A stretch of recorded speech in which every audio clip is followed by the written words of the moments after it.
So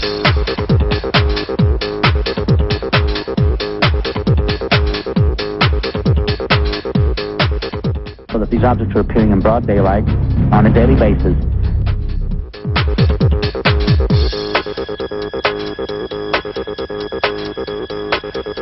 I've seen too much from the secret government.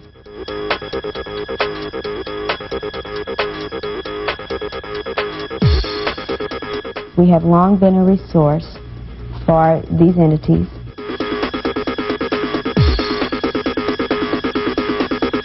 We are a resource for their benefit.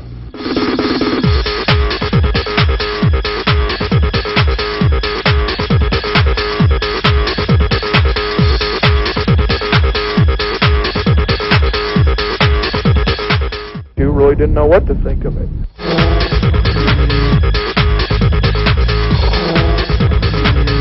We're not exactly totally and completely sure of what is going on with this phenomenon.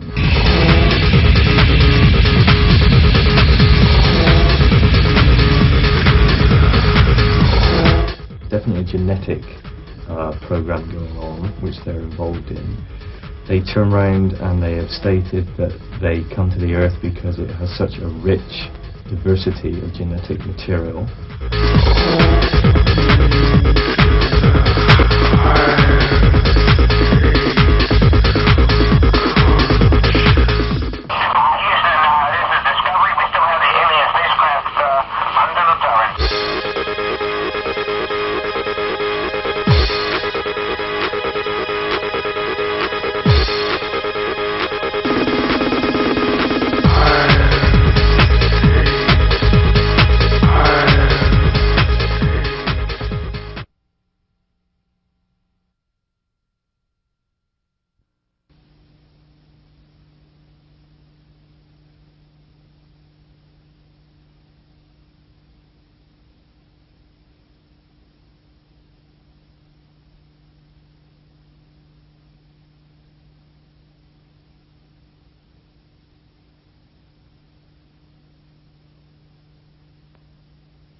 Hello and welcome to Africa, this enormous and astonishing continent.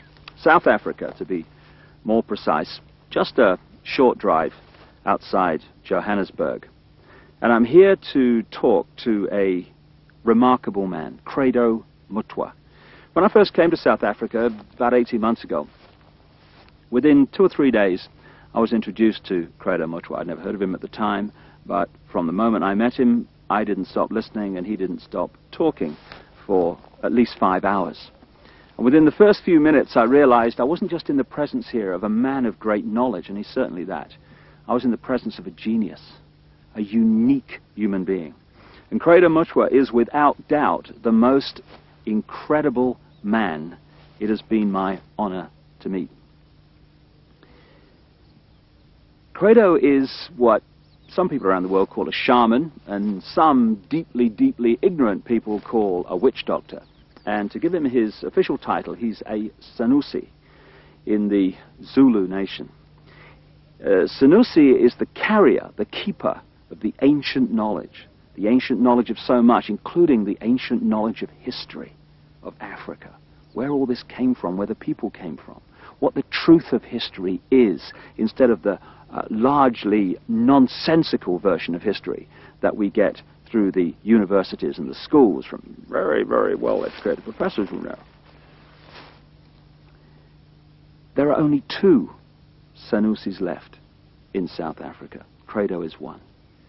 And that's terrifying, because it means the true version of the history of this continent is dying.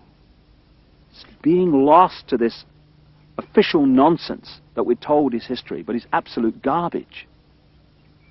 History has been rewritten, and the people who can put that history together again are going out of this world as they age and are not replaced. So you're about to have, as I have, the enormous privilege of hearing this man talk and seeing his knowledge preserved for as long as the electronic medium exists. He is the official storyteller and keeper of the history, the knowledge of the Zulu people. But you know, knowledge is a very dangerous thing when you're trying to hold people down into a mind prison, you're trying to manipulate them, you're trying to control them. And so people like Credo Mutwa, who have the knowledge to rewrite history and therefore rewrite the present, they are very dangerous people to those that wish to control and suppress. This man has had endless threats to his life, endless attempts on his life, right up to the last few days. And he has upset the hierarchy of his own people as much as he's upset those others in other cultures and other races that wish also to suppress the truth for reasons of preserving their own religious domination or keeping people in ignorance. And so I've come here to talk to Credo at length about many things. And this is a series of unique videos with a unique man. And what we're going to start out with is to concentrate on a bizarre story. An off-the-wall story, you would think, but one which he is confirming at every turn from his own background, his own unique knowledge of this continent.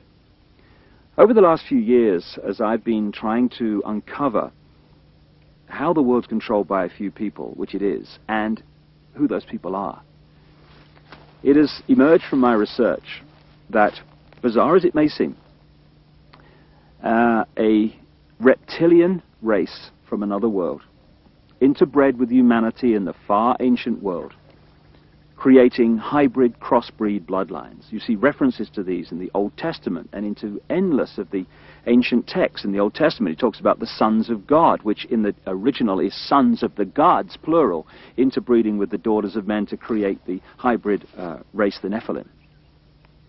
These gods were the literal gods of the ancient people. And they used to sacrifice people literally to the gods. And these crossbreed bloodlines, as ancient accounts tell around the world, were put into the positions of ruling royal power in the ancient world.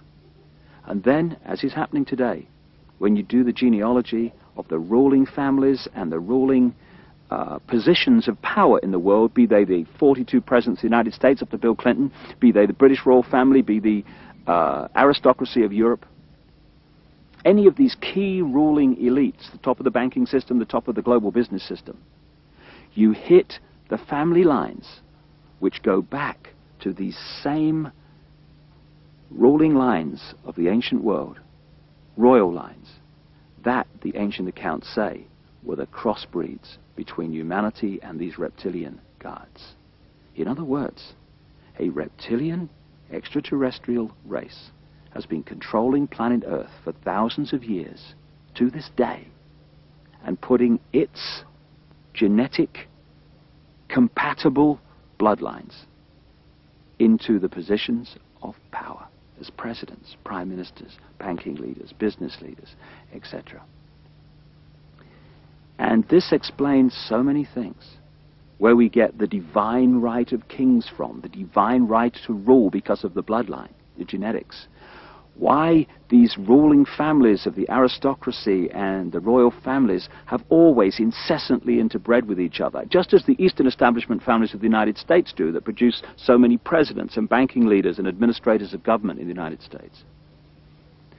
And astonishingly, bizarre as I keep saying, and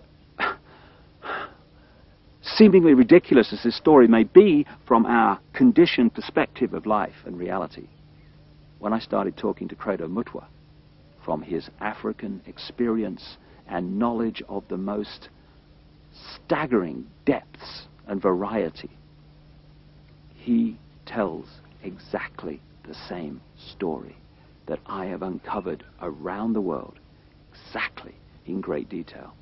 And if Africa and the world is ever going to be free, and we are, then they have to listen to this man. And they have to listen now. I started out by talking to Credo about the origin of the knowledge that he is about to share with us for the first time in so many cases. Because this is the knowledge that only initiates normally get. But as Credo says, the world needs to know this. And so, this is a unique video. And this is a unique man. And like I say, I asked him first about the origin of the knowledge that he's about to pass on. When the white man started destroying our religion, when he started demonizing our gods, when he started ridiculing what we believed in and actually using educated Africans to destroy that ancient African religion, in many parts of Africa, say, our ancient religion went underground. And there were, call them secret societies, all over South Africa and Central Africa and East Africa and West Africa, where this knowledge was stored and kept by aging guardians, many of whom did not know that in other parts of the land there were other guardians who were doing exactly as they were doing. Now, when I first became a Sangoma, I was already, say, a person of education. I had entered school as a child of 14 years. And when I became a Sangoma, I was a youth of 16 years. And what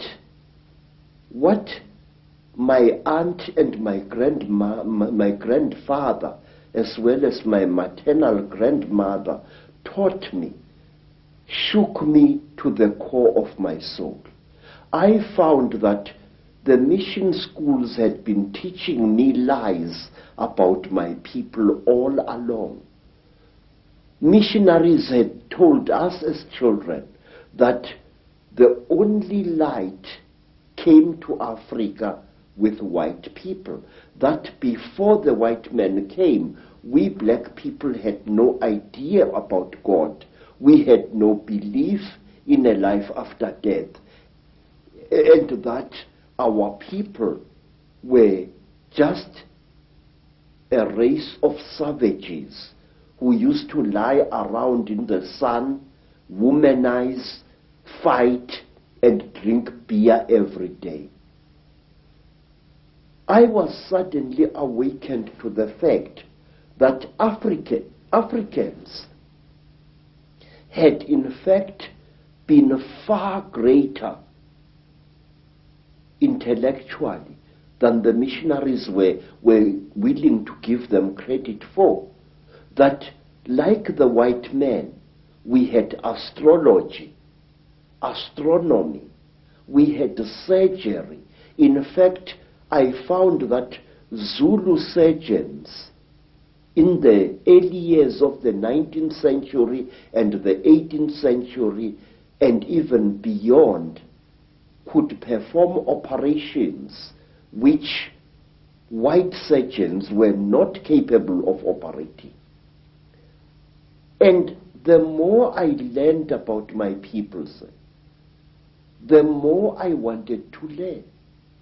And when my initiation under my aunt Mina and my grandfather Zigo had ended, I wanted to know more and more and more. And sometimes I had to pay a ghastly price in order to gain this knowledge.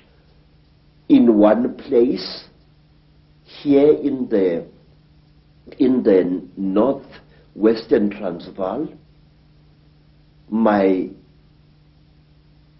teachers found that I was really uncircumcised. And they told me bluntly that if I wanted to be a member of this secret society, I had to undergo circumcision. And I did, and it was screamingly painful, I assure you, because it was done with a clasp knife,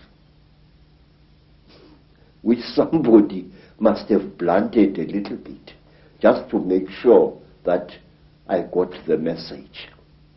Well, I had the same done, but I was asleep at the time, so we have that in common. And say, in some places in Southern Africa, if you wanted to learn the secrets of a certain secret society, you had to do dreadful things which I cannot repeat here. And at one time, in Barotse land, in the west of what is today Zambia,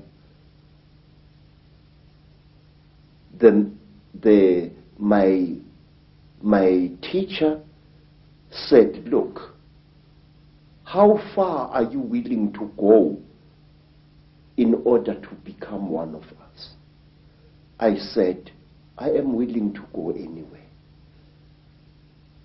He looked at me and he said, listen, educated man, we are tired of people like you. White men come amongst us to milk our minds and then to kill us. We want to be sure that we can trust you. And wait, sir. I said, great one, I am willing to do anything. He said, are you? I said, yes. And then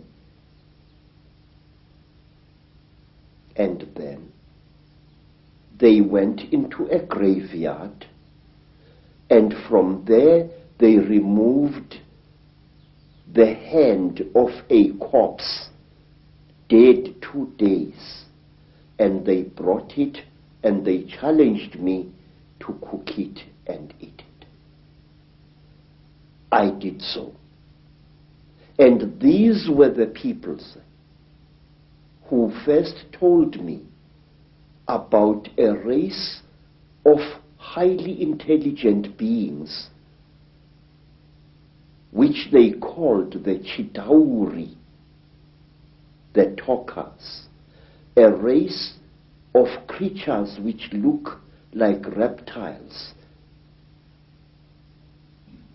who have ruled the world for hundreds, if not thousands of years. Through this dreadful act, I was able to gain knowledge which was denied to even the highest Sangomas, because they would not go through the ritual I went through. This is how secret knowledge is protected in Africa. So, and at one time, let me tell you another thing. Again, in Barotse land, on the border between Angola and North Rhodesia, as it was called, I was brought into a hut. And in the hut was a young woman. She was as black as ebony, and her hair was like a huge black cloud on her head. Her teeth had been sharpened in the Barotse fashion until they looked like those of a reptile. And Mutwa was very puzzled. What's this lady doing here? I'm supposed to spend several nights in this hut, so what is she? What is she doing here? Now, Credo Mutwa, being a frightened Zulu, afraid of women but not afraid of wild animals, decided to sleep with his back to the wall, giving the lady a nice clean bed. And on the following day, Credo Mutwa was fined 15 pounds by the local chief because I had refused a sacred gift.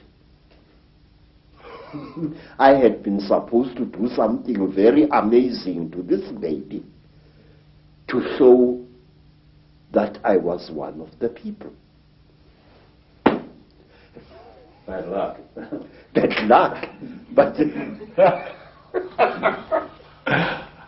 why, Credo, have you chosen to reveal this knowledge now to a much, much wider audience? Mr. David, please, Africa is dying. Africa, is being murdered. And we are sitting like bloody fools. And we don't realize what's being done to our people. I have proof that can stand in any true court of law that the disease called AIDS is a man-made disease.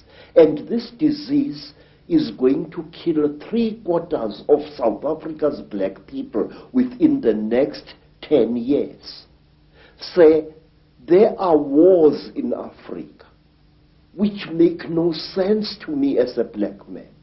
Please, when people fight a war, Mr. David, why do they fight?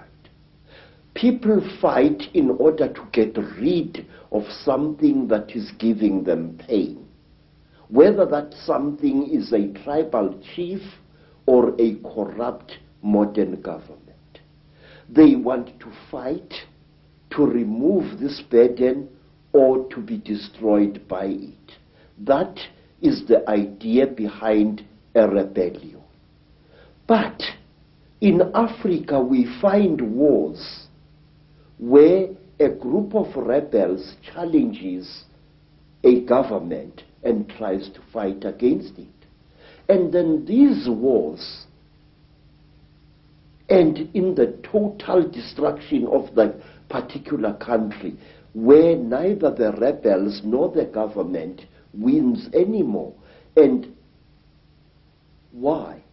Because you find this force of rebels facing the government, and all of a sudden the rebel army splits into little factions which start fighting each other and not the real enemy, and soon it becomes a situation where everybody is fighting everybody else and the whole thing is getting nowhere. I say that these wars which are destroying Africa this way are orchestrated by forces from outside Africa. Our people need development. Our people need peace in Africa. We are basically a peaceful people. We are not warlike. Don't let historians tell you a lot of rubbish. Africa is not perceived by the people outside her as she really is. One, my people are Zulus, a tribe famous for warrior exploits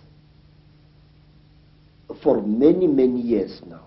But wait, do you know, sir, that Zulu people actually hated war and didn't love it as historians would have you believe? We Zulu people call war impi, I-M-P-I, and we call evil imbi or ububi. Now the word imbi and the word imbi come from exactly the same root, which means that which is evil. We call copper itusi, which means the helper, the frightener away, of evil spirits. But we call iron insimbi, which means the evil metal, the metal of war. Now, when a Zulu went to battle, he spiritually prepared himself for fighting. But when he came back from battle, a Zulu would undergo a ceremony of purification, a very, very painful ritual, which lasted for some 7 days before he was even allowed to touch his wife. But wait for this. In England, we have got the Lady Sarah Churchill, Duchess of Marlborough, writing in her diary that her husband, Sir John Churchill, the Duke of Marlborough, after the terrible Battle of Blenheim, had made love to her 3 times while still wearing his top boots. Wait, sir. Listen to that. Here is a man coming into his tent or whatever it was, with his boots still stinking with the blood of horses and the blood of men, and probably with human flesh still attached to the soles of those boots. Here is this man making love to his wife. What kind of attitude is that? That a man would come smelling of death and destruction to desecrate his wife in 3 torrid sessions? We never did that in Africa. We hated war. And furthermore, our people, the black people of Southern Africa, are accused of having been a male-dominated society. Absolute bloody poppycocks. Zulus were a female-dominated society. And if you want proof of that, ask yourself, who killed King Shaka? Who planned Shaka's murder? 2 women, twins, Mama and Mkabai, Shaka's aunts. Who was the greatest advisor of King Shaka? His mother Nandi. She used to plan every one of Shaka's military campaigns right down to the last detail. So, everywhere in South Africa, our word for great also means female, but that is something we shall discuss at another time. So, Africa is being murdered, and a race of people which once founded some of the world's greatest civilizations is being cruelly exterminated, and our politicians appear to be hypnotized as like a little antelope hypnotized by a python. Don't our leaders know what is going on in Africa? I'm going to talk, sir. I'm going to talk, and I'm going to reveal and damn the consequences. I am not a brave man, but it's high time somebody stood up and exposed the conspiracy around Africa and her people. So let's start looking then at the force that is the common theme through all this history to the present day that's been manipulating these highly malevolent, highly destructive situations. My own researchers around the world has certainly focused in on the fact that there is a force not of this world, shall we say, that is the common theme. What is your experience and your knowledge of an extraterrestrial involvement in the history of Africa?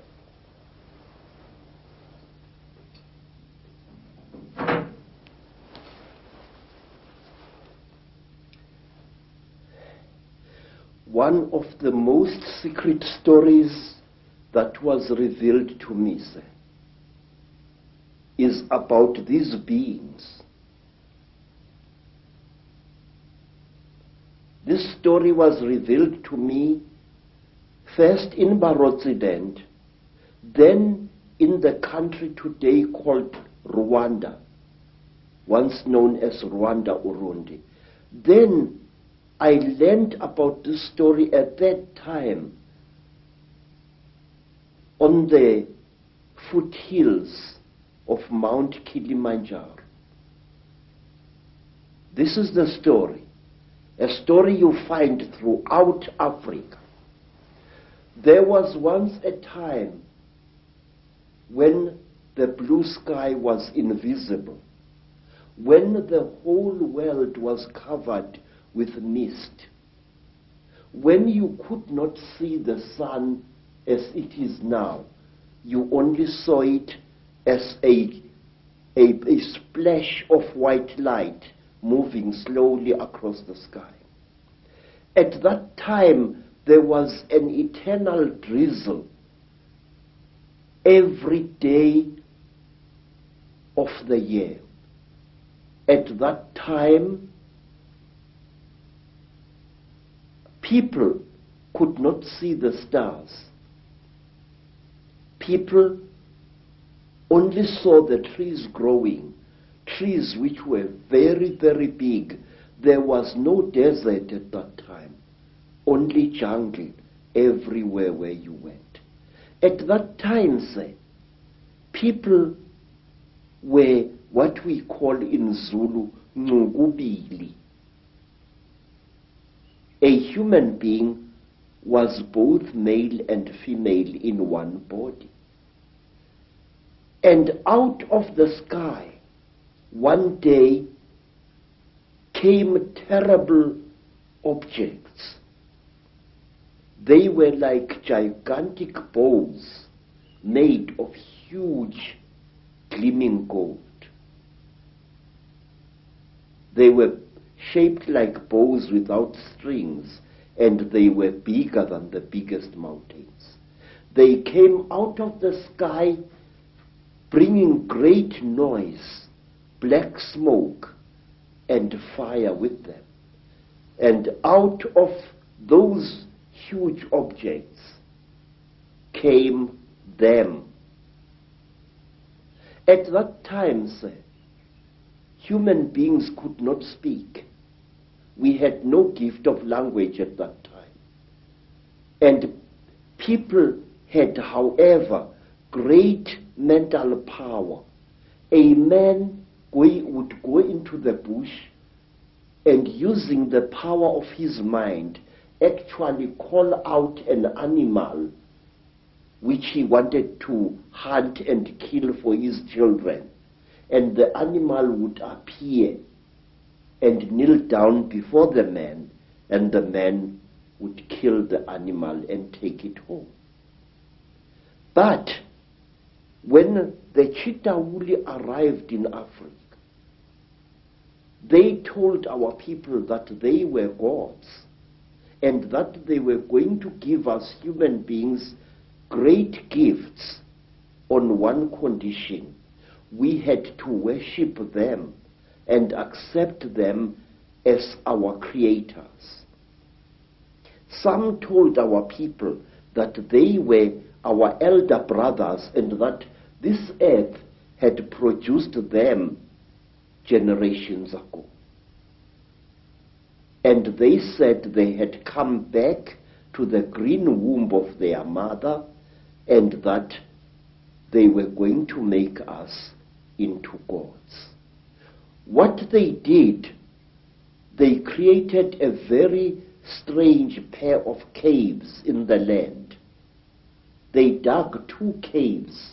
In one cave was a green light, in another cave was a red light. And they drove human beings into these caves. And each human being had to choose which cave the human being wanted to go into. And those who went into the green cave came out as women. And those who went into the red cave came out as men. And then the talkers, the Chitauri, told our people that now they were perfect.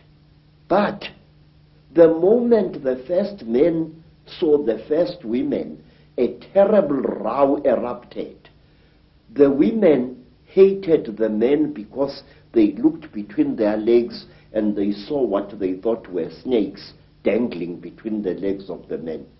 And the men hated the women because they looked on their chests and they saw these big things. What they were, they did not know. And then the TZR laughed. It was to them a very, very big joke. And then the TZR said, if you serve us, you wretched little human beings, we are going to make you into gods. And the human beings agreed to serve the TZR. And the TZR gave human beings a second gift, the gift of language. People started talking with their tongues where they had talked with their minds before. And there was a big rubbish starting again, because this man did not know the language of that man. And when this man greeted that man, this man thought that he was being insulted, and so a lot of murder and culpable homicide started taking place all over the world. When our people were given language, they found to their horror that they had lost much of their mental powers. They had paid a terrible price. But the TZR were now the masters of human beings. They made them, the human beings, to go into holes in the ground and to mine metal, gold, copper, tin, all kinds of metal. The TZR forced our people to mine. And the people were very unhappy because they couldn't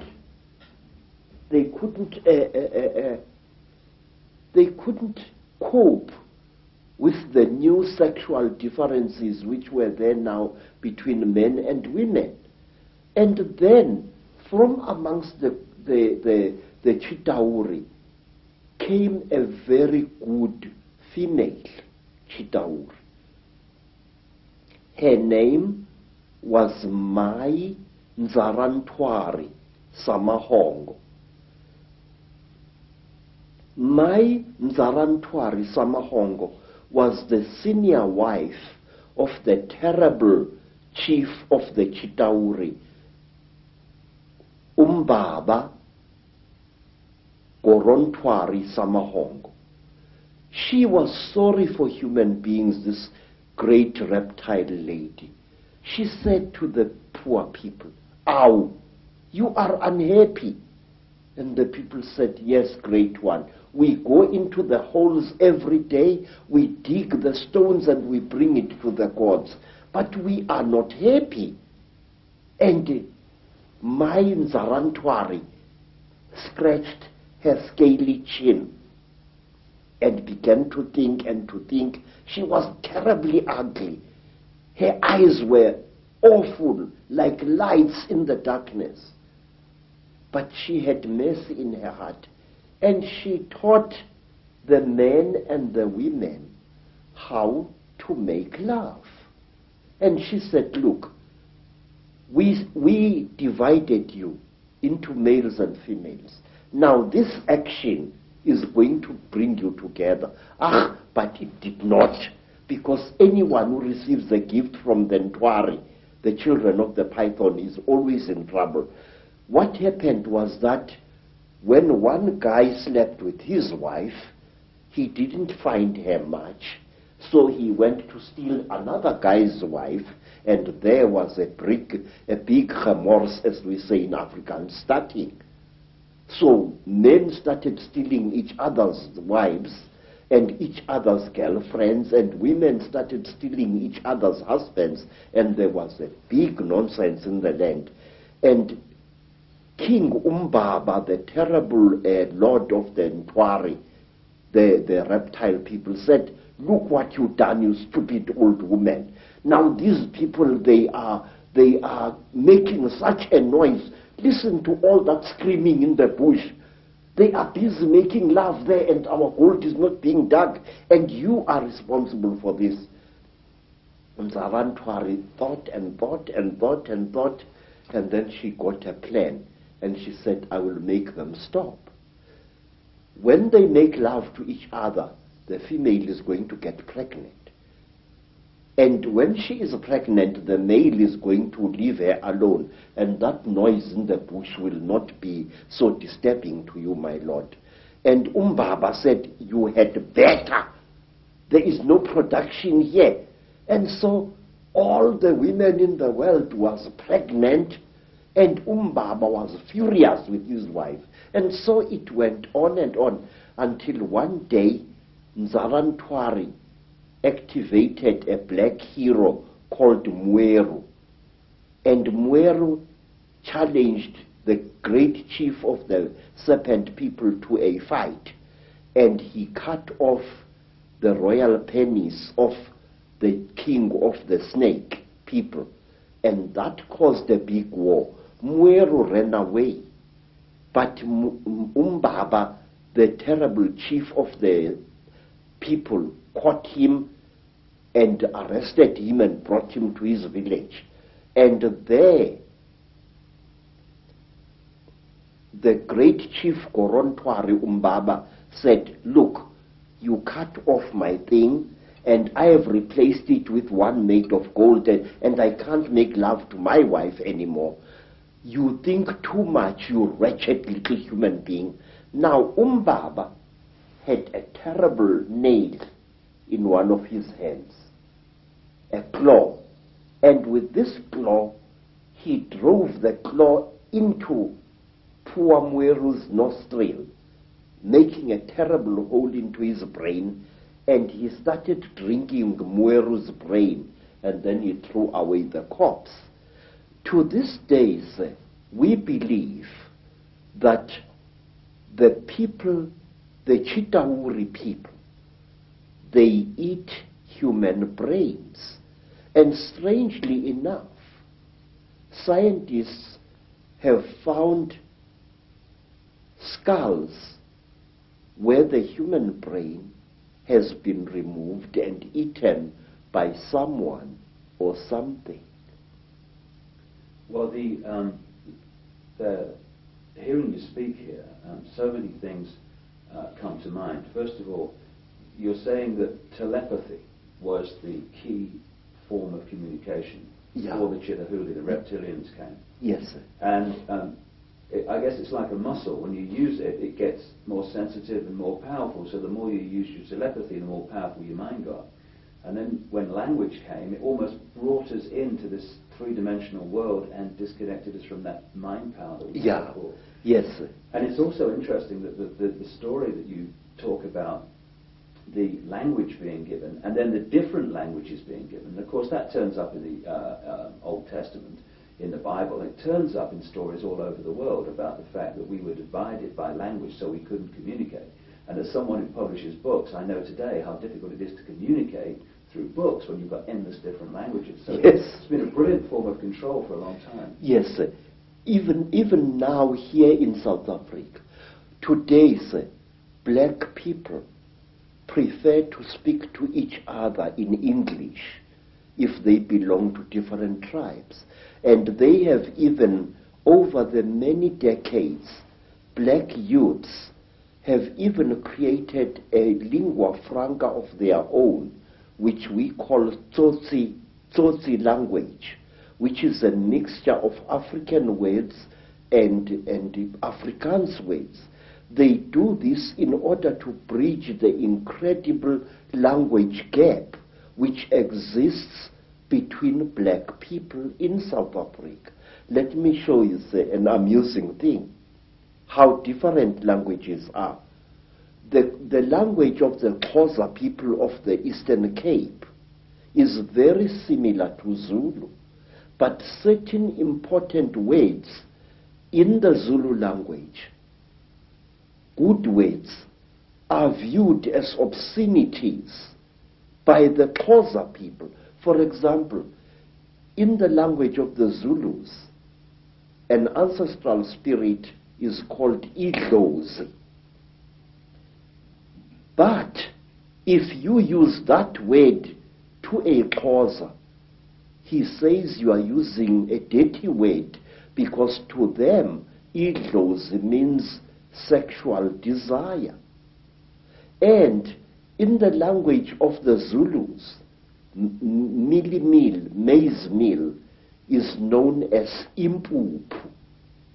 But in the language of the Bapedis, maize meal is called bupi, and if a Zulu uses the word impuphu in front of a Bapedi woman, she feels that he has insulted her, because in the Bapedi language, impuphu means a woman's sexual organ.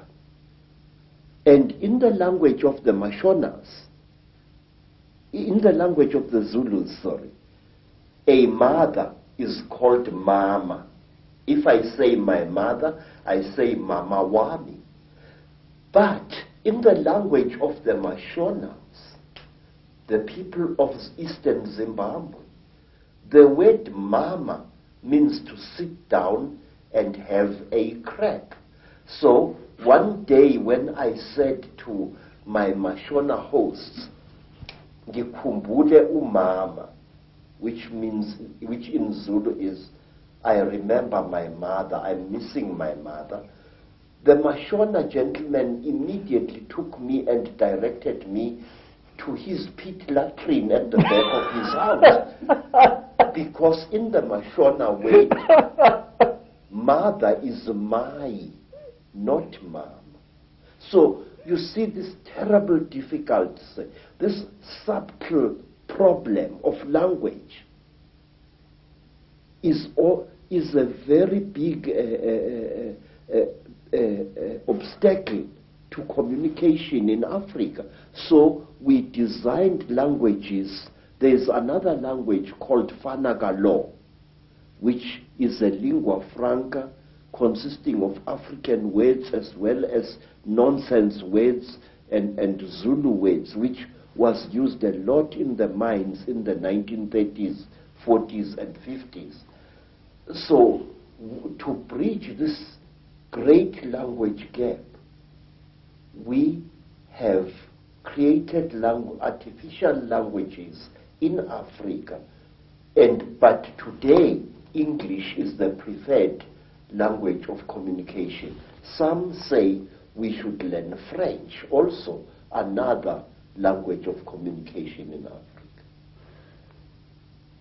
Some of the problems of language can be funny, but it is the same situation, the divide and rule, that is actually, in other expressions, created this tremendous turmoil in Africa and other places in the world. Yes. And we're looking from my research, and staggeringly hearing you talk, you're saying exactly the same as I've come across. It's incredible confirmation that a reptilian race from another world has been behind the manipulation of humanity for a very, very long time. Now, what do these Chitahuli actually look like, the reptiles?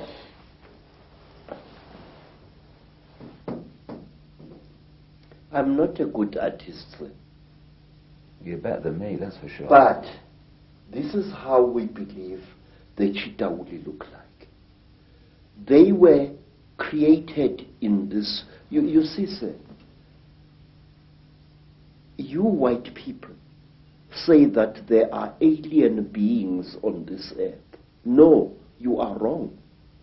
The earth in which we live has produced 24 different races during its long existence.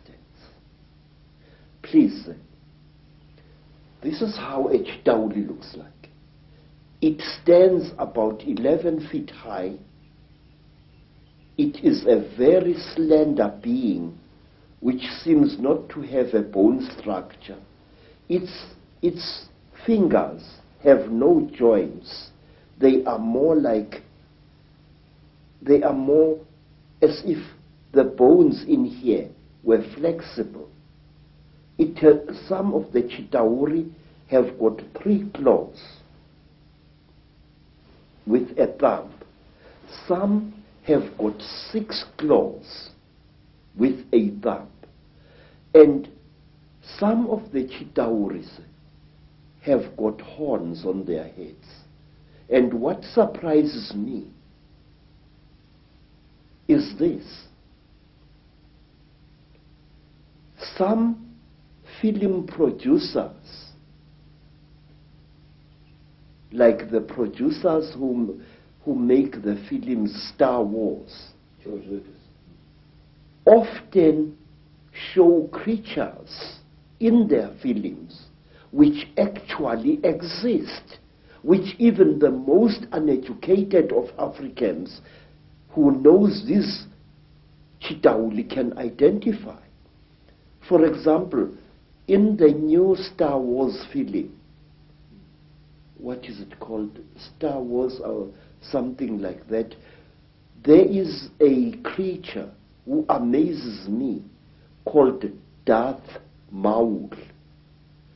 Darth Maul is a red and black being with a ring of small horns right round his head. That is exactly what the Chitauli look like. Some have got ordinary heads without any horns on their heads. These are the lesser Chitauli. But the royal Chitauli have got a ring of sharp horns all around their heads. And the very high Chitauli, like their king, Mubaba Samahongo, they have got very long horns which grow this way.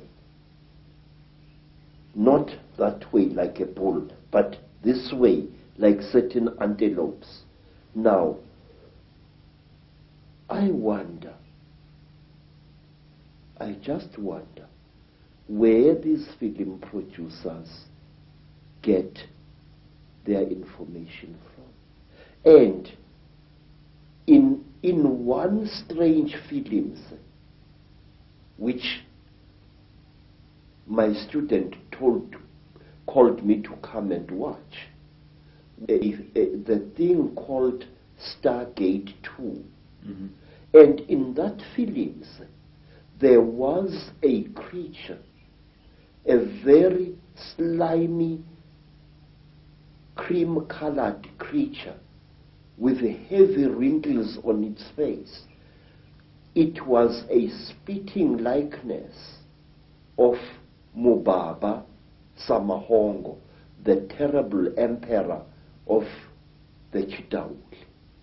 Well, clearly there's a tremendous amount of knowledge of what's been going on and what is going on, which comes out symbolically through films and areas of communication like Hollywood. But the thing that I'm totally stunned the more I talk to you about this is because I've been all over the world having people give me descriptions of seeing reptilian type figures, particularly people in positions of power in the world, changing into a reptilian figure and coming back again.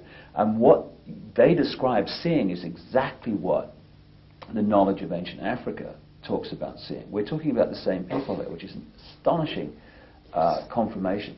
And the eyes is something that keeps coming up being described. Yes. Tell me about the eyes of the Chitahuli. Say, a warrior Chitauri has got eyes like a snake. These eyes are yellowish with split pupils and they glow in darkness. So if a Chitauri, a warrior Chitauri, one of the lesser classes, is hiding in a cave, you can see its eyes burning. But a royal Chitauri has got 3 eyes.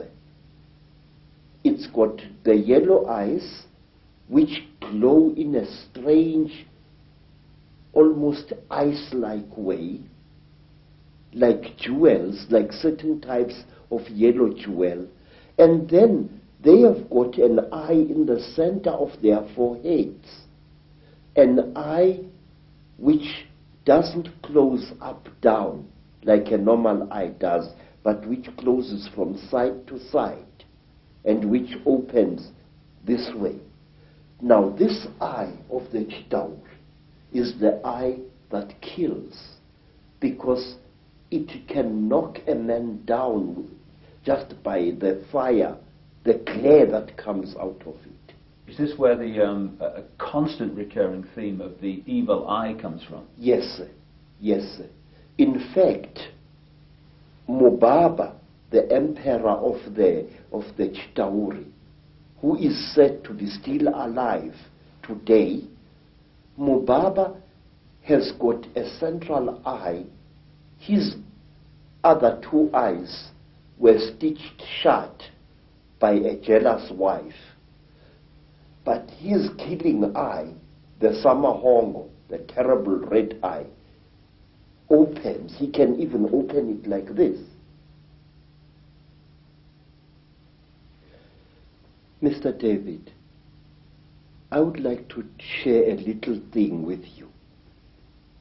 It is this: the best way to protect an evil thing is to deny its existence. And if you talk about things such as the T.Z.R, if you talk about things such as the Mandinda, there are many people who say to you, rubbish, this thing does not exist. Now, in this way, this great evil is protected by being denied. One day in my long travels through the world, I was in New York, in that place called Harlem, and I saw a graffiti on a wall along a passage, and the graffiti was, "There is no such a thing as the mafia, and we will kill any asshole who says that there is." In this, again and again, in America, people deny the existence of the mafia, and by denying it, actually protect it wittingly or unwittingly. There are those who deny that a national and international conspiracy exists. They deny it ferociously, but by denying it, they are actually assisting it and actually protecting it. We must stop denying the existence of these things. We must stop saying that there are no T.Z.R, that there are no aliens, that there are no Illuminati. There are. I could tell you for hours. For example, do you know what we Zulu people call a person, a very, very clever person, a very, very wise person, a person who has received light from God? We call him umkhanyiselwa. In other words, the illuminated one. Khanyisa means to light up something, and umkhanyiselwa is somebody who has been lighted up by the gods. So you say Illuminati, I say umkhanyiselwa. It's the same thing. And my research very clearly, and again, you're right, there's tremendous denial that this is the fact. Even among conspiracy researchers, there's tremendous denial that the Chitahuli, the reptilians, and the Illuminati are actually the same thing. Exactly, sir. Because amongst my people, we say that when two Chitauri are challenging each other for power, and they must fight a duel, with their terrible eyes, they start glowing like fishes deep in the sea. And the faster they glow, the angrier they are said to be. Now that is why there are certain parts of Africa where people are advised not to walk at night, because that is where the Chitauri often fight. And one of these parts of Africa, say, is a remarkable place called the Mountains of the Round Rocks, Matopo, wrongly pronounced Matopo, in Zimbabwe. These hills are really not remarkable in themselves.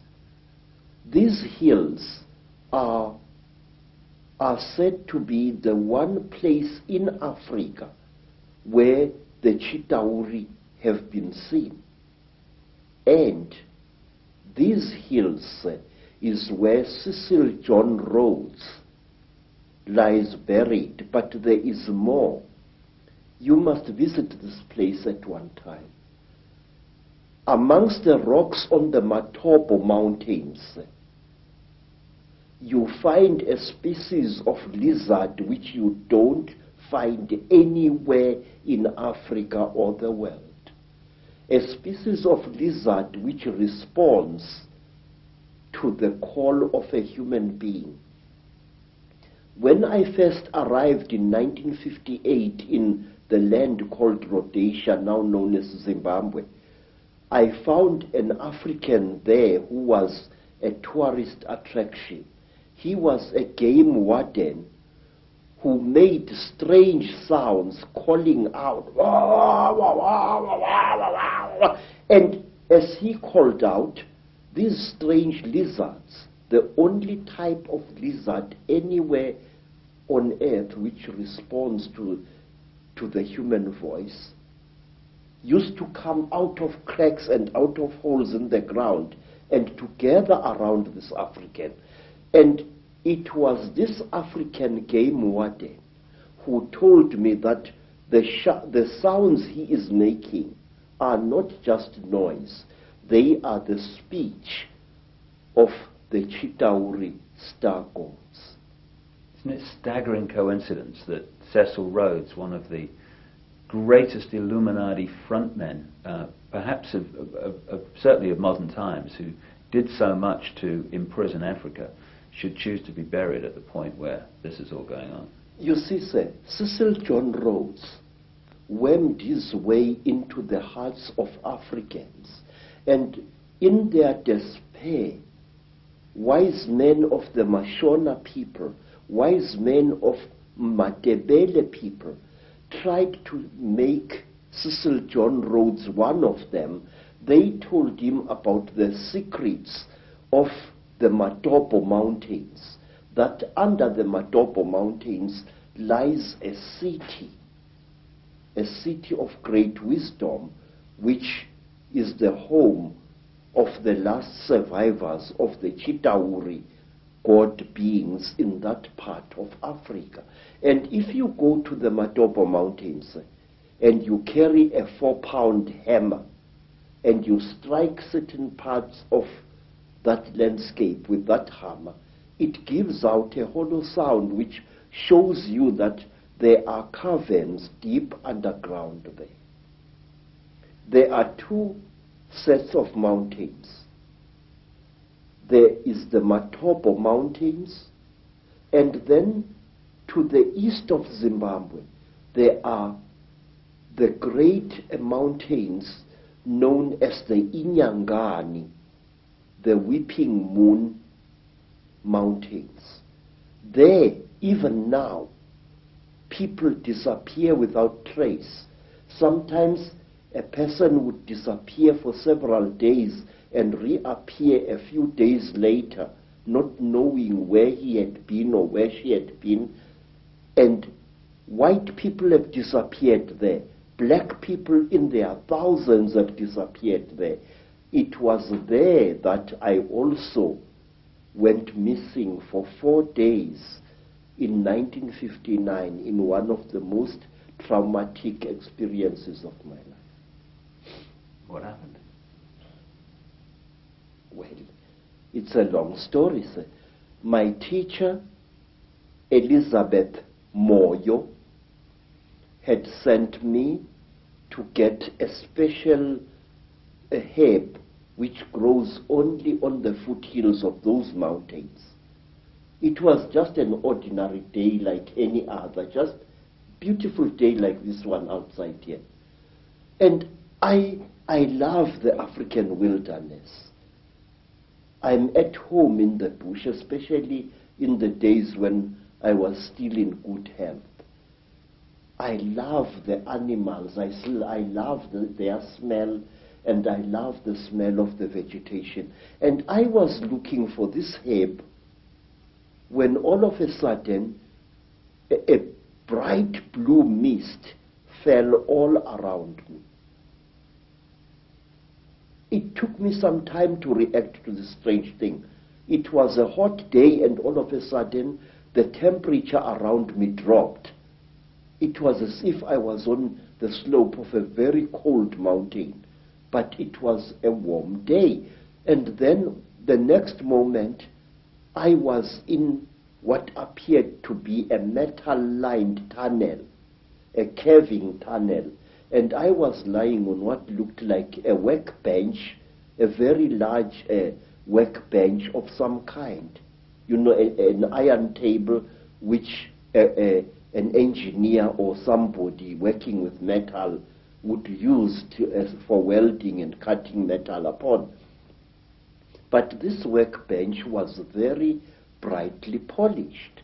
And there I was lying there with my trousers missing and only my khaki shirt, when I saw again through what appeared to be like blue mist a number of moving objects, which at first I thought were dolls.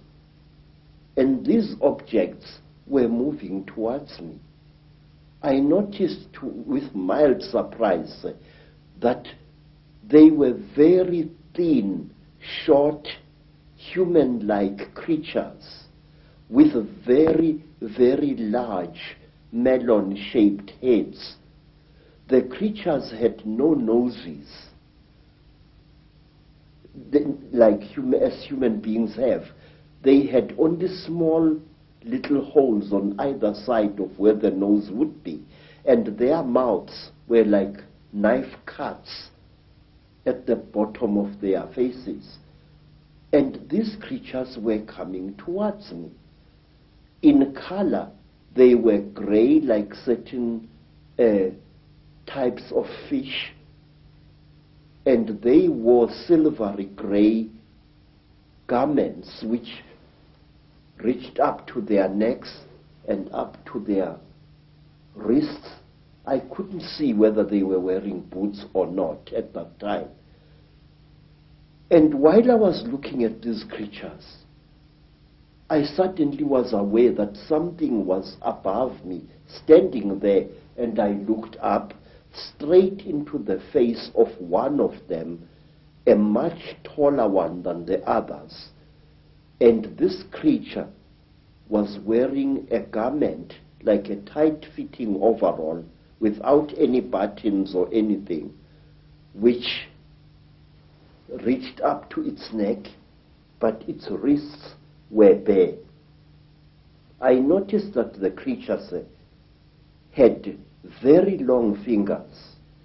Its fingers had and each of its fingers had an extra joint, and it ended in a claw, a black claw like that of a chicken or a certain kind of bird, and that its thumb was not here, but here in the middle of the hand. And this thing was standing above my head and looking down at me, and I was looking at its eyes, which were very strange indeed. It was as if it was wearing plastic goggles over its eyes, I could see its eyes inside these tinted goggles, and it had holes on either side here, but it had no nose as I have. Its jaws were very small, and its mouth was a slit with tiny little scale-like things where its lips should be. And the creature carried a horrible smell on it. I can't describe that smell. It was a metallic, chemical smell which seemed to combine the smell you would smell when somebody is burning brass or copper, and a very ugly chemical smell, these two smells combined. And this creature was looking down at me. I was frightened, but I could not move. And the next thing I knew was a terrible pain on my left thigh. It was as if somebody had just stabbed me right to the bone. I screamed and I tried to jump away, but my body was inactive. I could not move. I was not tied to any chain. I was not chained to the top of this table. There was no belt tying me, but I could not move my body. And when I looked down at what was happening, I found that one of the shorter creatures had driven something very painful into my left thigh. And then, while I watched, horrified, the creature pulled out this thing, and I saw that it was like a pencil made of shining metal with what appeared to be a flexible cable at the back. And before I could do anything, my head was seized by the creature above me. It caught me on either side of the head like this. And then a third creature drove something into my right nostril here. It was as if I had been shot. The pain was so terrible that I screamed and screamed. Blood filled my mouth. Blood spattered out of the nostril, and the creature did not seem to care. I was stupefied. The pain was so intense, so terrible. And then, quietly, brutally, the creature pulled out the thing that it had stabbed me in the nose with, and blood flowed into my mouth, out of my nostril, and I was choking. And then the big creature coldly turned my head this way, so that blood came out of the mouth, and which gave me some kind of relief. And after what seemed like an eternity of pain, the creature brought something out of somewhere which looked like an old-fashioned tea strainer in appearance, and it put this thing close to my nose. And then I seemed to drift away, and the pain subsided. You know, sir, it was torture so intense that even now I can't describe it. And then something else happened. A fourth creature started rummaging between my legs, and it pulled out my organ of manhood and stuck something into that. It was very strange, but I wasn't feeling any pain now. But I could feel the the flexible cable moving inside me, right into my body. And then, I can't describe it. It was as if my seed was being sucked out by this small, bright, flexible cable. And then the creature just pulled it out. I screamed and I cried and I screamed, but I could not move. And then something happened which to this day still amazes me. After the creature had pulled out the flexible cable from my organ, the creature just stood there looking at my organ. And I was so terrified that I urinated and accidentally urinated against the chest of the creature. It jumped away as if I had shot it, and it stumbled backwards.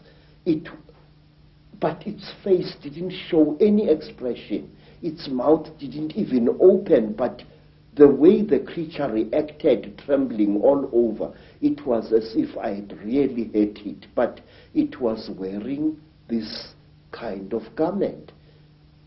And after that, I was left alone, except for the big creature, which stood to my right side this time, with its arms folded, looking down at me. And then, while I was looking at this creature, trying to appeal to it, no pain anymore, no pain, please, I was pleading. Pictures suddenly flooded my mind.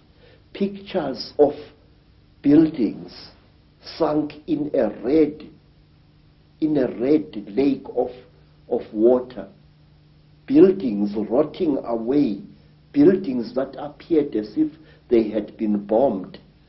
And cities sunk in terrible mud.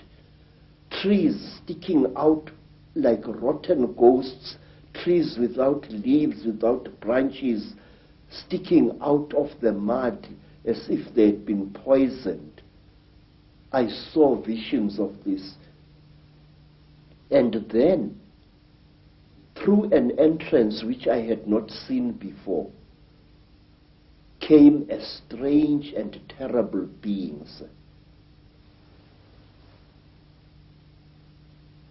It was exactly like this. It was tall, made entirely of metal, with burning eyes and a snout. It didn't do anything.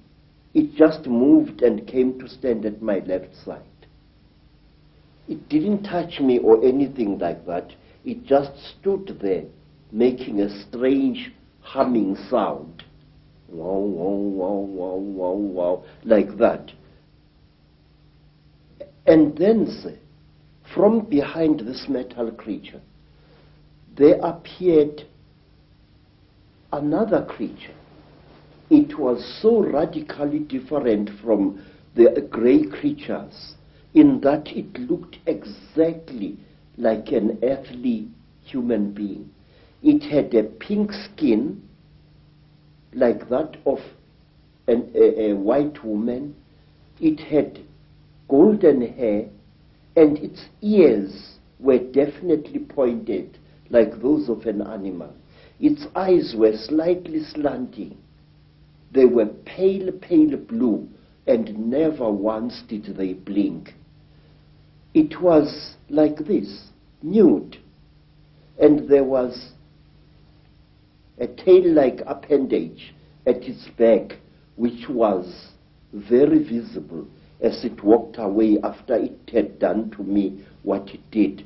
What this thing did, it climbed over me and made love to me. And I noticed that unlike normal women, its breasts were set too high in its chest, and they were very, very hard in appearance. And that here, the pubic hair as well as the hair in the armpits was a fiery red, as if it had been dyed. And this thing didn't even blink. Its eyes were just like this, looking at you as if there was no liquid in the eyes. Just an unblinking, terrible stare. And it was a small creature, about the size of a 16-year-old girl. But it was very, very heavy as it sat on top of me. And there was no emotion in that whole nonsense. There was no, I just... And then the creatures took me out of that room after the metal creature and this pink creature had gone. This creature took me out of that room, assisted by another one. And they pushed me along a corridor which curved slowly in that direction, towards my right. And there I was shown many things which even today I don't understand. I was shown little versions of this creature swimming in huge cylinders made out of what looked like glass, in a pinkish liquid, like ugly little frogs inside the liquid. They looked like aborted human fetuses. They were very, very terrible and disgusting. And then we came to another room, and there I saw a number of people undergoing the same torture that I had undergone. One particular person whom I passed very close to was a white man, definitely a European, with a yellowish beard and moustache and long, straggly blood-crusted hair. This man looked into my eyes and I looked into his eyes, and we were so close we were as I went past him. Then, to cut a long story short, I found myself in the bush again. But I was wearing only my shirt. My boots were gone, and so was my trousers. So I took off my shirt and wore it around my waist as a loincloth. And I started traveling, not knowing really in which direction I was going. Then I came to a track, and I walked along that. And some time later, I saw people coming towards me. It was a group of young men and young women, Mashona people, and they were going to a trading store I later learned. I asked them where Elizabeth Moyo's homestead was, and they directed me to it. But they kept a safe distance away from me. And later I learned why. I was carrying a horrible, non-human smell upon me. When at long last I came to Mrs. Moyo's village, all the dogs in that place went hysterical. They came at me in a pack, wanting to tear me to pieces. And only the villagers managed to save my life there. Mrs. Moyo asked me where I had been, and I said I did not know. And then she said, I know you had been taken by the little ones. I said, yes. I cannot understand. She said, you must not try to understand. You were chosen by the gods as a living sacrifice. So don't even try to talk about this. But how could I not talk about it? I wanted to understand what had been done to me, by whom and why. Even now, sir, I still want to understand what it was all about. And many years later, I met a remarkable white woman, Elizabeth Clara, a famous South African woman who had worked for British intelligence during the war, and who, we are told, had been impregnated by a being from the stars, Akon. I asked Elizabeth what was the meaning of the strange thing which was done to me, because since that time I had come across many black people, well over 200, who had been through the same torture as I. I had come across many black as well as Cape-colored women who had been mysteriously impregnated by the same creatures that I had gone through the hands of. And let me tell you one other interesting thing, sir, before I forget. About a year after I had underwent this terrible experience, I was walking along Jeppe Street in Johannesburg delivering parcels when a white man shouted at me to stop. I stopped. I thought he was a policeman wanting to arrest me for some reason. And when I tried to produce my identity document, the white man said, "Listen, I don't want your nasty word, passbook kefa." I said, "Then, sir, what do you want, Bas?" He said, "Listen, where did I see you? Where did I see you?" I said, "I don't know, Bas." But he looked very familiar to me. And then he said, "Listen, don't bullshit me, man. Where did I see you? Where did you and I meet?" Then I said to him, "I saw you in Rhodesia, in a certain place. You were lying on a table. If I had hit that white man with a fist, he would not have reacted the way he did. He went pale, almost dirty gray in appearance, and he turned away with a terrible, dirty word, and he walked away. His eyes were filled not with anger, sir, but with pure, naked terror." Astonishing story. Yes, sir. But there is more, sir. There is more, because I still want to know what was done to me. Sir, one day you and I must talk more, in greater depth than now.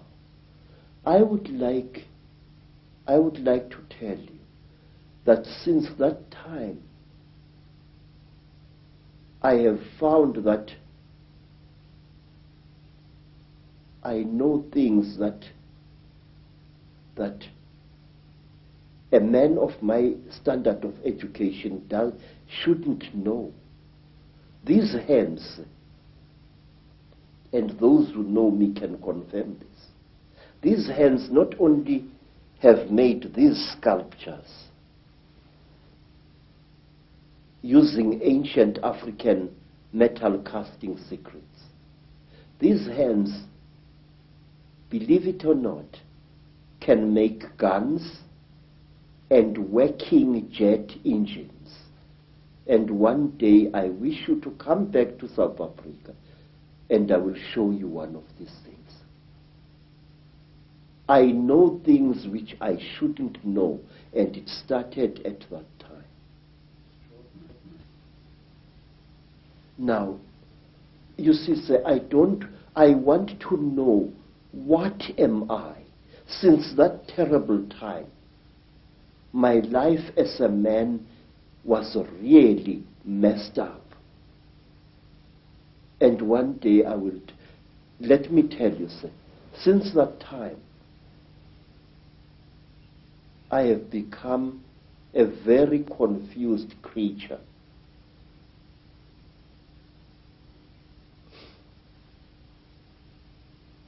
It's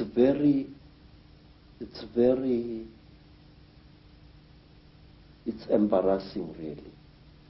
But since that terrible day, I became bisexual, which to me as an African is very, very disgusting. Since that time, my mind doesn't seem to be my own. I think about things that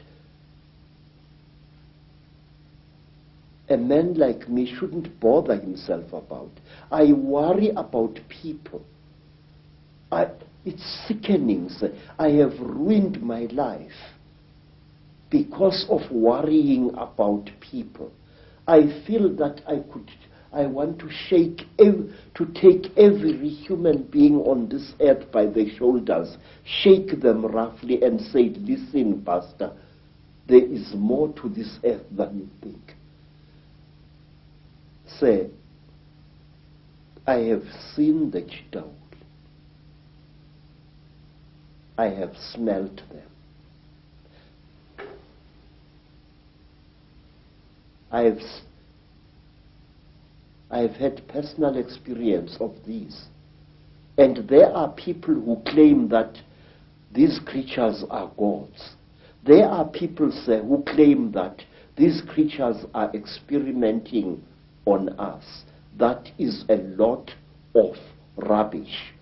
These creatures are harvesting us. These creatures are not aliens, Mr. Ike. These creatures are sexually compatible with our women.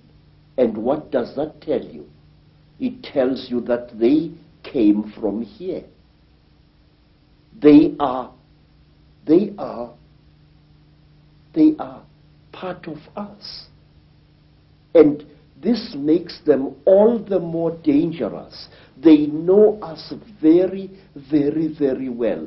They know the great weaknesses of our minds, just as they know the great strengths of our minds. They operate in what I call the gray area of human existence, that side of our lives which we don't want to acknowledge the existence of. They create, African tradition says that the Chitawuli, where they engaged God himself in a terrible war, and God defeated them, the real God, Nkulunkulu, the creator. God defeated them, and he closed their mouths so that they are unable to talk or to eat food anymore. But we are told, sir, that the Chitawuli fatten on the energy that we human beings give them. They make us to fight each other.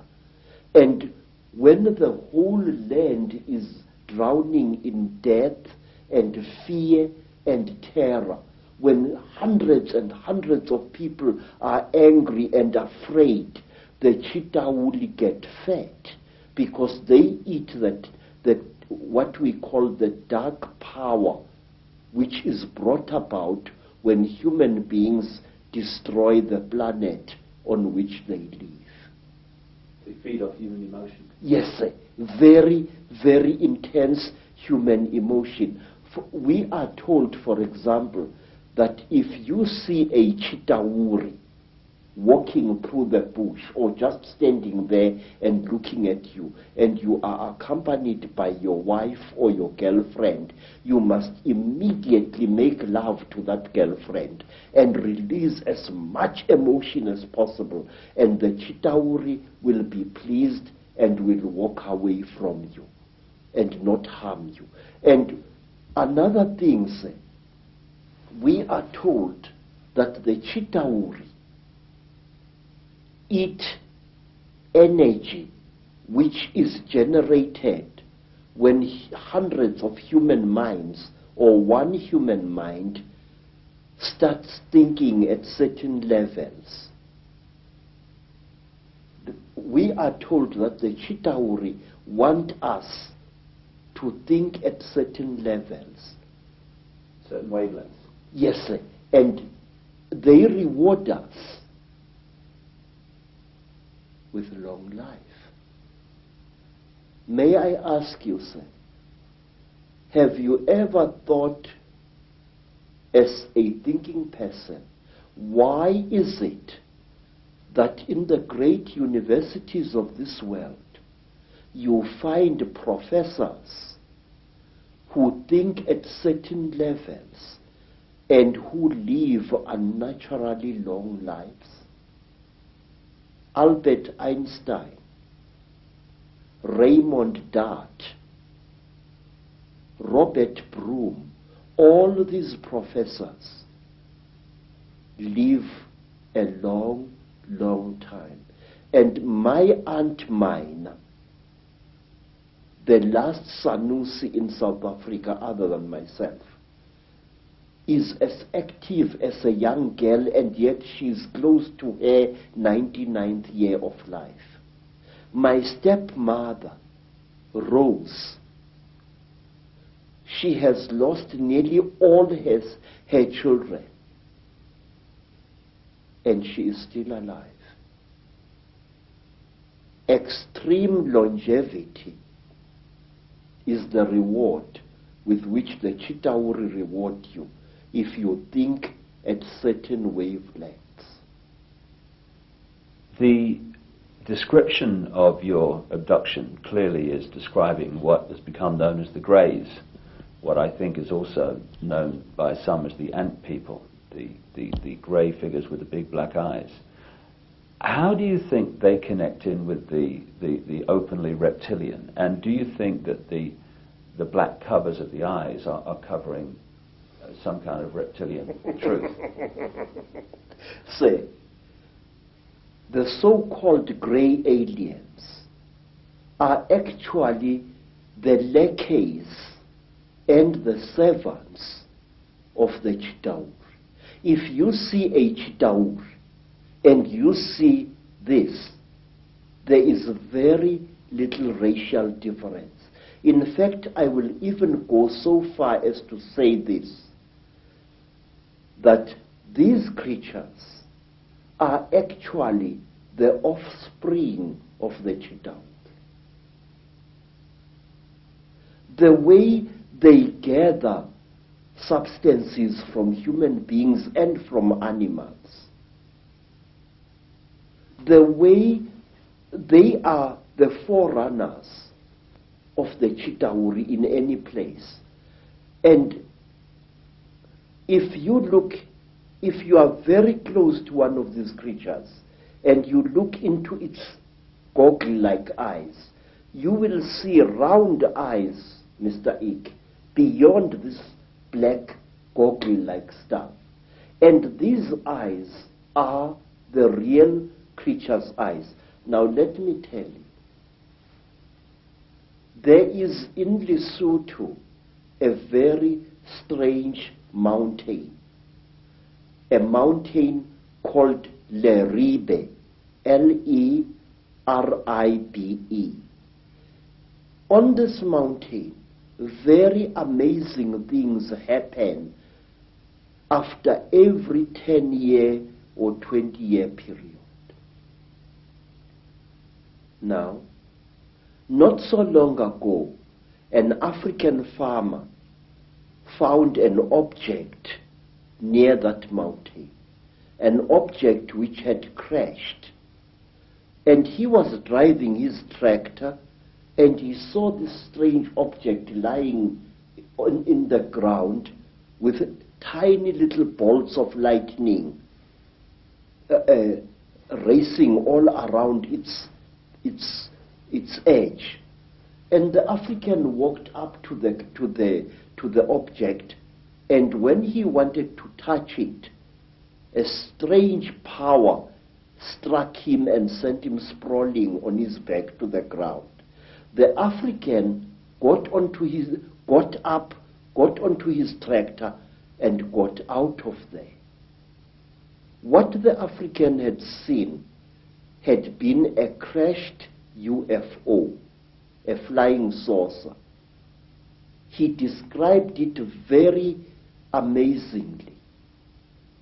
And he said that after a few days, there appeared what he said was a huge removal van, very big, accompanied by soldiers wearing black uniforms, goggles and berets. And these soldiers lifted the object into the van, and the van drove away.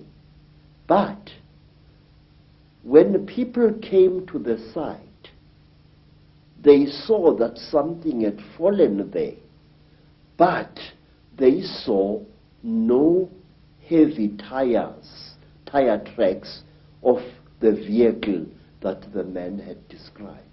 Something had crashed there, had been removed, but there were no wheel marks of the heavy vehicle he had described. Now let me tell you something else.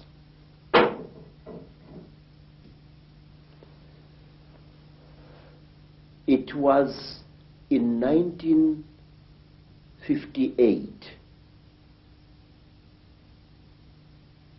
In fact, I think that the incident I'm going to describe to you, sir, is somehow connected to what happened to me in 1959. I'm sure of it. A friend of mine in Lesotho called me. He said that he had something very important and that we had to share this. He said, please, I must come to Lesotho. I must come. And I went there. And then I found that he had dug a hole at the back of his hut. And he asked me that he and I and his second wife should go into this hole on the night to come and there to share something very, very holy. Well, we went down the hole. We used a broken ladder, and there inside the hole, we ate small pieces of something. He told me to chew these things very thoroughly, as they were quite hard. I still had teeth in my face at that time.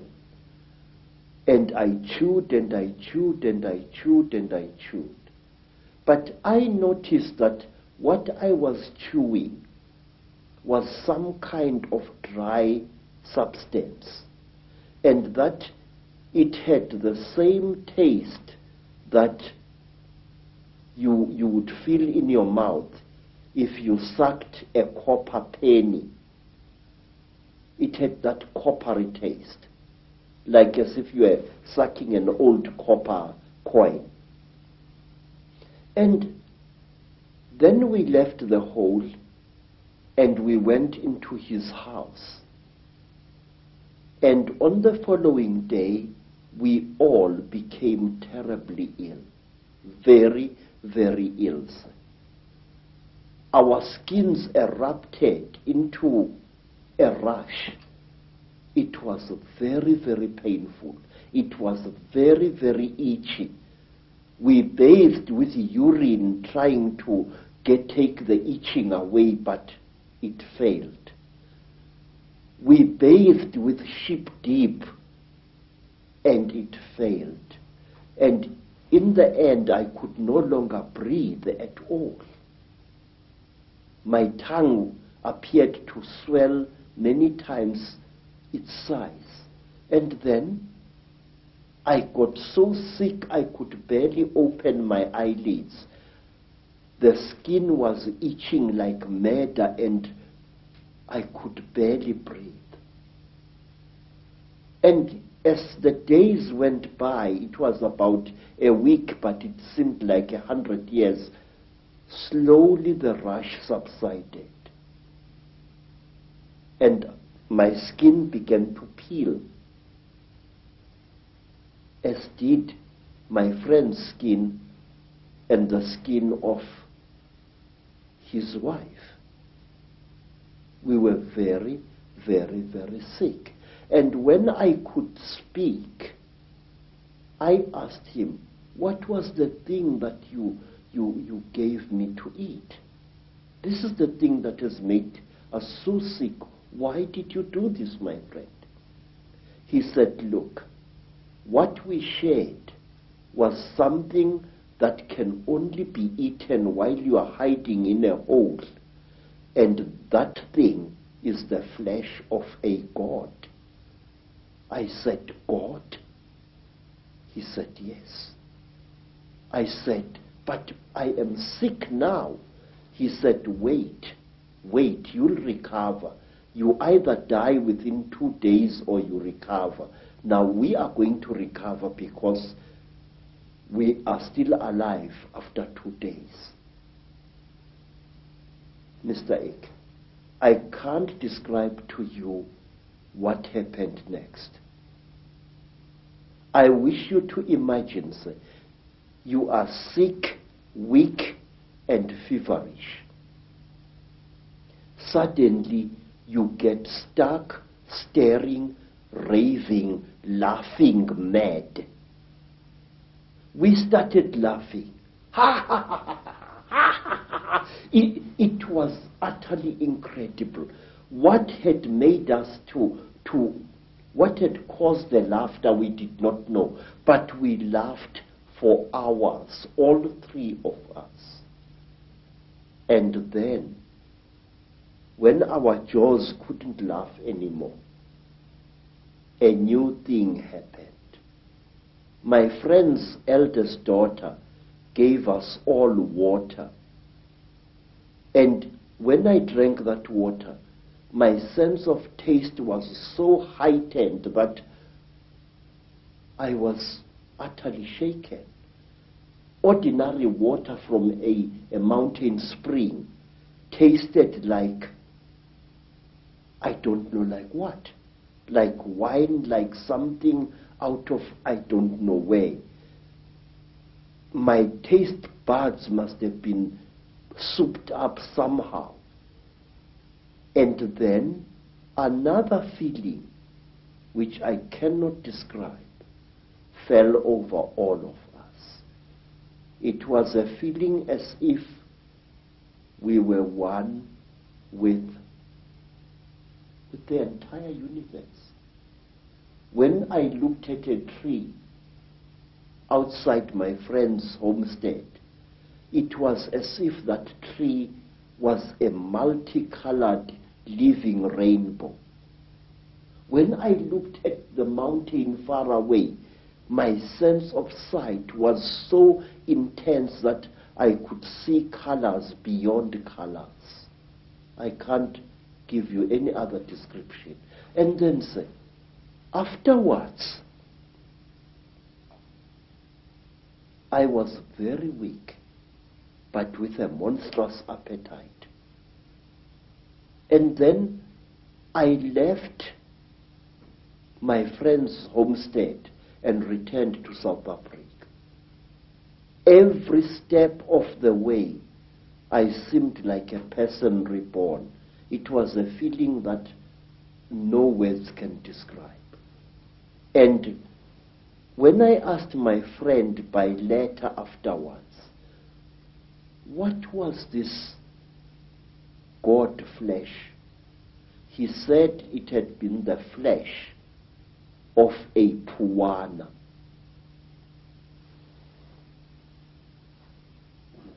won't raise. Yes, sir. People who say that these things don't exist had better think again. They are tangible, they are smellable, and furthermore, they are edible if you are willing to take the risk. In Africa, we have an ancient custom whose existence many people deny today, that anything that claims to be a god should be eaten. There are places in Africa even now where if you are a spiritual person and you are sick, well, let me tell you what happened to me in the country today called Zaire. I got sick, sir. I was undergoing yet another of my 7 initiations, and I fell sick from very bad running stomach. And I was so sick, everything that my friends, white friends and black friends could do failed to help me. And then, one night, some of my teachers came to me and requested that since I was going to die, would I please allow them the honor of eating me after death? Now, sir, it's a very good thing to be invited to a dinner, but not when you happen to be part of the menu. And I recovered so quickly that I escaped from that area in one of their ramshackle buses, and I never went back. Thank you very much. Fear can be a wonderful medicine sometimes, and it was with me.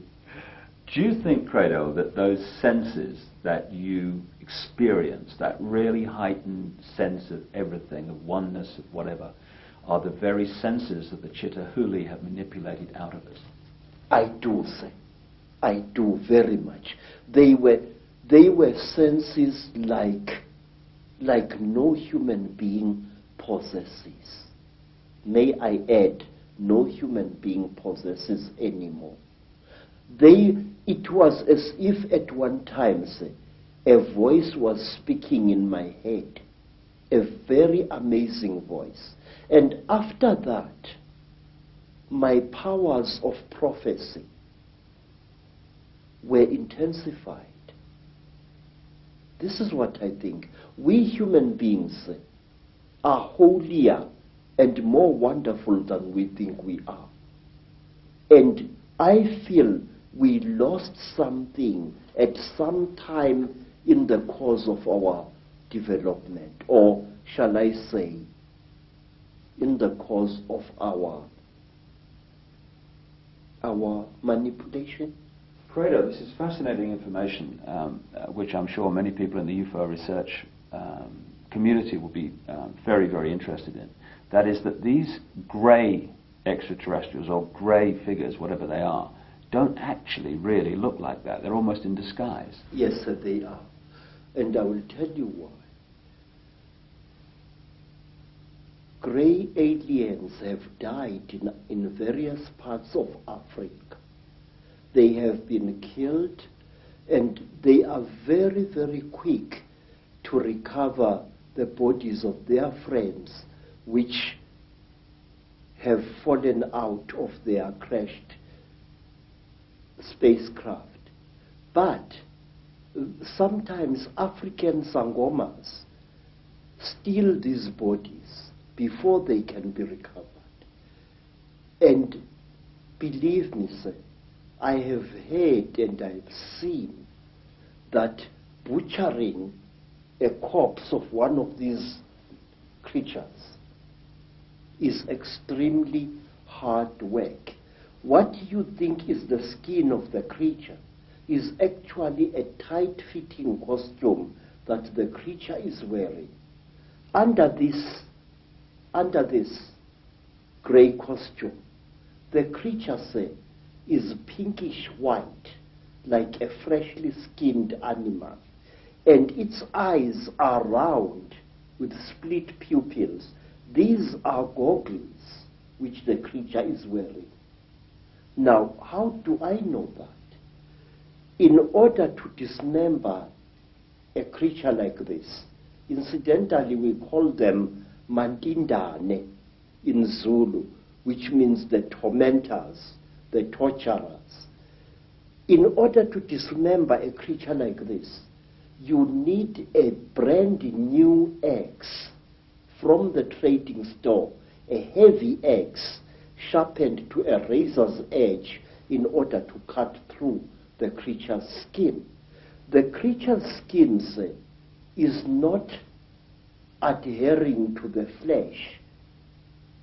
You know, my skin is clinging to my flesh, yes? But the creature, there is a gap between the creature's flesh and its supposed skin. This is a material and not a skin. So the creature is actually wearing two garments. It's wearing a completely skin-tight garment which covers its entire body. And it is wearing an overall along these lines. Very often there are no gloves. And here, to cut up a mandindane, you need very, very sharp iron. And you have got to be a strong person even to reach its flesh. But once you have cut through the cover, the close-fitting covering, you can just open the whole thing and see the dead creature's flesh underneath it. Is it reptilian? Yes, sir. It is. I will tell you how the creature looks like without its grey skin. It is like certain types of tropical fish. It's like the belly of that type of fish that is fried in South Africa to make fish and chips. That grey fish, that long grey fish. The texture of its real skin is like that. But the blood vessels are very close to the surface. In fact, not so long ago, Mr. Ike, right here in South Africa, several hundred school children, some black, some colored, were terrorized by a creature they called Pinky Pinky, a creature which looked as if it had been skinned alive. That was a mandindane without its skin or costume. It's interesting when you're talking about the black eyes of these greys being a cover for something, and then you have the stories of the men in black who seem to interact not very positively, to say the least, with people involved in UFO and UFO investigation and stuff. And these men in black have these black goggle-like sunglasses, which are almost a mirror of the same. Exactly, sir. But let me tell you that over the last 100 years or so, the men in black have become westernized, in Africa at least. In old Africa, if you killed a mandindane, one of these, you were visited by terrible beings who wore long black robes made of animal skin and deep hoods over their heads. And these creatures used to wear white masks with very, very terrible looking black eyes painted on them. They were called Izilo Zengubo, the beasts of the blanket. And may I tell you that these terrible beings, our African version of the men in black, used to play an important part in the choosing of certain kings in South Africa. That is one of the stories that I wish to tell you in greater detail one day. whenever you have harmed a Mandinda, you received a visit from men in black. And one of my uncles was a night watchman just after the Second World War. And he saw what he thought was a burglar breaking into a factory which stored surplus army property.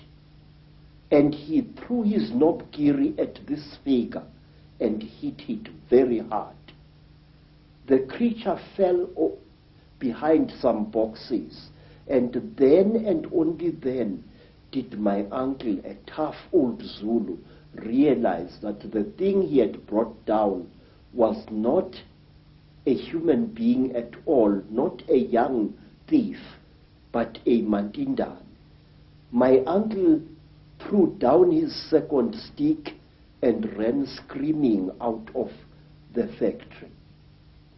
And not long after that, because my uncle had taken from the creature what he thought was its bag, he took the bag with him to Alexander Township after he had run out of the factory. But he could not open the bag. And while he was sitting in the shack in Alexander Township, just near Johannesburg, there arrived at his shack 2 white men who posed as detectives. And these so-called detectives told my uncle's common law wife that she must give to them the bag that my uncle had taken from the little man. And she did, and they vanished. What I'm trying to say, Mr. Ike, is the richer we become, the more we behave as the Chitauli are said to behave. Some of us, when they acquire a lot of wealth, start consuming metals and other minerals that they really do not need, which, however, if you study the story of the Chitauri, you are told that the Chitauri use these minerals and metals as medicine. We are told, say, that the Chitauri, when they get sick, smear their bodies with gold dust, which gets absorbed into their skins and they become all right. May I point out, it was once the custom of the Munumutapa kings of Zimbabwe, the men who built the Zimbabwe ruins, that on certain rising of the day star, the priest king would be smeared from head to foot with gold dust, and sometimes he was ritually sacrificed on the top of the wall of the Zimbabwe fortress. And to my amazement, when I visited South America, I found that the ancient Mayans had exactly the same custom where a god king was smeared with a mixture of fat and gold dust. And I know from my own research that the Maya people and the Central and South American people have a massive accounts and legends of the same reptilian gods. Yes, sir. The thing is, if you read the ancient stories of our people, or you listen to them spoken by the storytellers, you find that we human beings are somehow programmed to alter the world in which we live and render it uninhabitable to ourselves. We are told, say, by the griots of Nigeria, by the griots of the Dogon people, that at one time, a few thousand years ago almost, the entire Sahara Desert was not a desert at all. In fact, photographs have been taken of the certain parts of the Sahara from high up, which show ancient irrigation systems where there is now wind-blown desert. Questions: are we being used as instruments for the destruction of our own species? I say yes. The wealthier a person is, the more like a chitauri he or she behaves. Some wealthy people even go to the extent of throwing away their old spouses and acquiring new ones, exactly as King Samahongo of the Chitauri does. He kills and eats all his wives when they can no longer make love to him properly, and he acquires new ones. He killed and ate 36 of his wives over a long reign, and only one wife was cunning enough to keep out of his clutches. You see millionaires divorcing their wives and acquiring new wives. And the Chitauri, unlike traditional Africans, believe that a female is inferior to the male. And so do the wealthy people who acquire great wealth in this world. They tend to look down upon women and even to abuse them.